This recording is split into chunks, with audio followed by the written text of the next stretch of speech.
Hello. Today's story time is all about inventors, and we're going to start with one of my favorite books. This is called Iggy Peck, Architect. Young Iggy Peck is an architect and has been since he was 2, when he built a great tower in only an hour with nothing but diapers and glue. "Good gracious Ignatius," his mother exclaimed. "That's the coolest thing I've ever seen."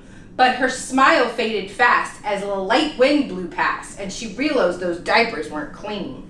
"Ignatius, my son, what on earth have you done? That's disgusting and nasty. It stinks." But Iggy was gone. He was out on the lawn using dirt clods to build a great sphinx. When Iggy was 3, his parents could see his unusual passion would stay. He built churches and chapels from peaches and apples and temples from modeling clay. At dinner one night, to his father's delight, Iggy got a bright gleam in his eye, and out on the porch built the St. Louis Arch from pancakes and coconut pie. Dear Ig had made it until 2nd grade when his teacher was Miss Lilla Greer. On the very first day, she had this to say: "We do not talk of buildings in here. Gothic or Roman, I don't care less about buildings, ancient or new." She said in her lecture about architecture that it had no place in grade 2.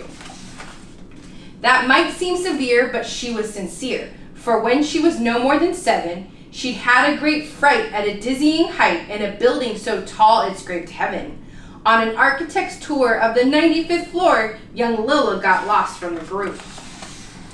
She was found 2 days later in a stuck elevator eating cheese with a French circus troupe. After that day, it's quite safe to say, she thought all building lovers were nuts. As a teacher, she taught that above all, one ought to avoid them. No ifs, ands, or buts. As you might guess, it would cause Iggy stress to hear such terrible talk, but he didn't hear. He sat in the rear while building a castle of chalk. "You, Iggy Peck, your desk is a wreck. Tear down that castle right now. You will not build in here. Is that perfectly clear? Do you need to see Principal Howie?" "No, ma'am," Iggy said. He lowered his head, and his heart sank to the floor. With no chance to build, his interest was killed, and now 2nd grade was a bore. After 12 long days that passed in a haze of reading, writing, and arithmetic, Miss Greer took the class to Blue River Pass for a hike and an old-fashioned picnic. They crossed an old trestle to a small island nestled in the heart of a bubbling stream. But they no sooner passed, the footbridge collapsed and Miss Lilla Greer started to scream. "We're trapped here, oh my! Alas, kids, goodbye!" Her eyeballs rolled back in her head. She dropped to the ground with a faint moaning sound. Luckily fainted, not dead. The class was amazed. They stood there quite dazed, uncertain of what they should do. But one bright young man was off hatching a plan, which started with Miss Lilla's shoe. Soon each lad and lass there at Blue River Pass was working together as one.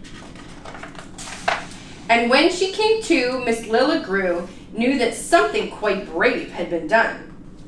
She looked in the air and saw hanging there a structure with cables and braces. And on the far side, beaming with pride, were 17 smiling young faces.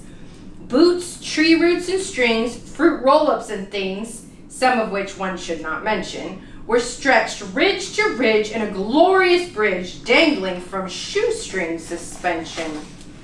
It all became clear to Miss Lilla Greer as she crossed the bridge over the stream. There are worse things to do when you're in grade 2 than spend your time building a dream. Now every week at Blue River Creek Elementary in 2nd grade, all the school kids can hear, along with Miss Greer, how the world's greatest buildings were made. The weekly guest speaker in t-shirt and sneaker talks of buildings from Rome to Quebec. Of course he's the guy who builds towers from pie, that young brilliant man, Iggy Peck. Good job! Now, let's watch a really fun video about another inventor. Storybots!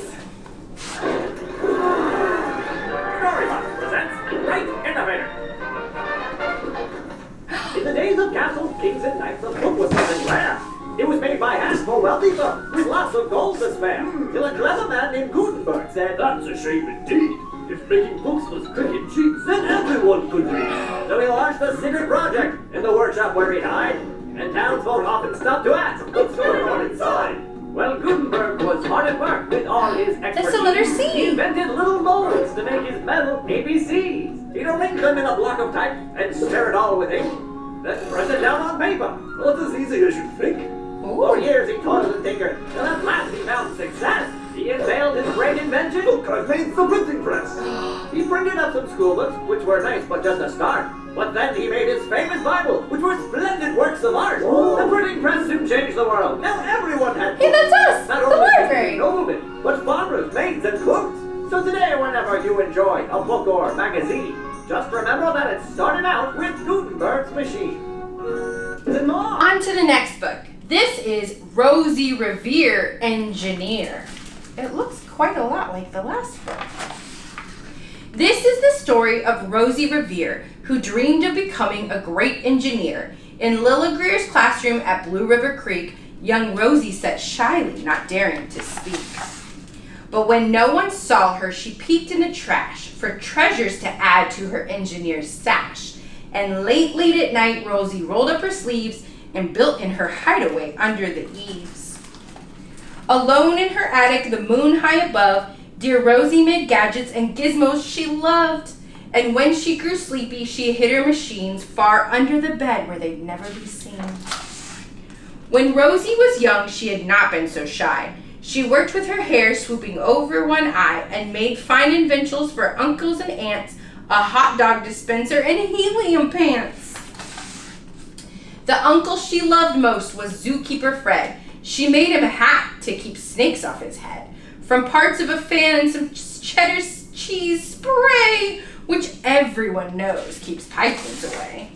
But when it was finished, young Rosie was proud, but Fred slapped his knee and he chuckled out loud. He laughed till he wheezed and his eyes filled with tears, all to the horror of Rosie Revere, who stood there embarrassed, perplexed, and dismayed. She looked at the cheese hat and then looked away. "I love it," Fred hooted. "Oh, truly I do." But Rosie Revere knew that could not be true.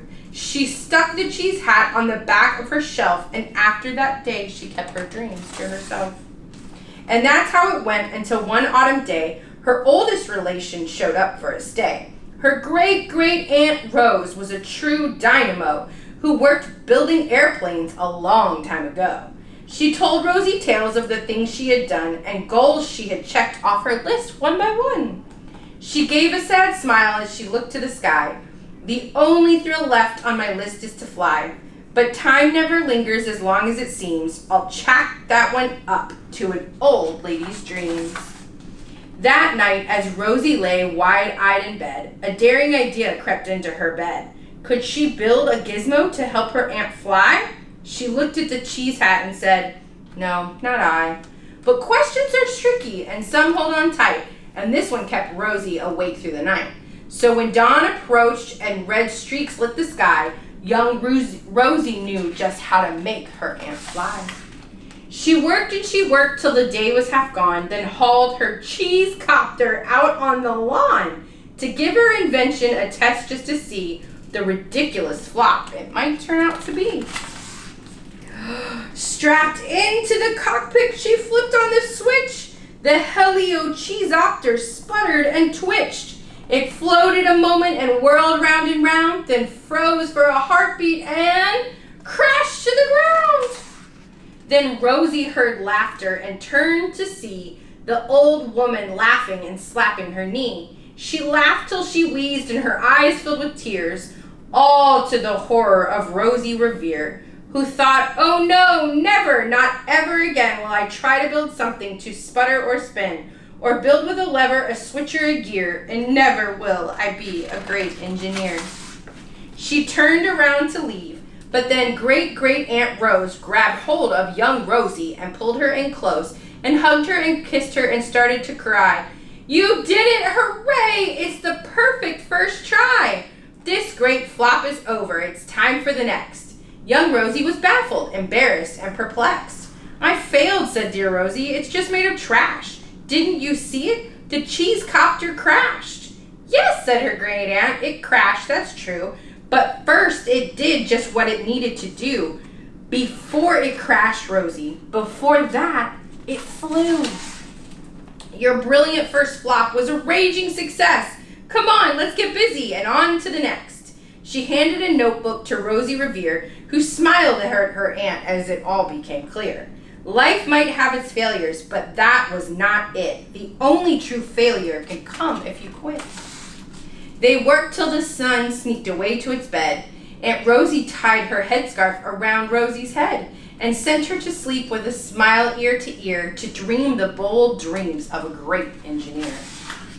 At Blue River Creek, all the kids in grade 2 build gizmos and gadgets and doohickeys too. With each perfect failure, they all stand and cheer, but none quite as proudly as Rosie Revere. Good job, guys! Let's learn about another inventor with Storybots. Storybots presents Great Innovator. In the land of fedoras and tasty spumoni, there lived a young genius whose name was Marconi. He'd tinker and daydream and read through the day. Who do something useful, his father would say. Now scientists then were already aware that electrical waves could be sent through the air, which soon led his curious brain to inquire, could messages somehow be sent without wire? So he took to his lab and succeeded quite well, with a gadget that set off a faraway bell. He showed it to experts, who told him, "Dear boy, it won't work long distance, it's only a toy." Now he could have just put it away on a shelf, but Marconi decided, "I'll see for myself." It worked, and it transmitted farther each day. When he showed it in England, it blew him away. He built a radio system for ships to stay close in contact on long ocean trips. He then built antennas so strong and gigantic that signals could travel across the Atlantic. He soon became rich and was known far and wide. "Ah, that's for my boy," said his father with pride. And as others built on to his bold innovations, they gave us our popular radio station. Ooh, I love the radio. air was busy, and that's no baloney, because of the brains of Guillermo Marconi. Great job today, guys. Thanks so much for learning about inventors with us. We'll see you really soon.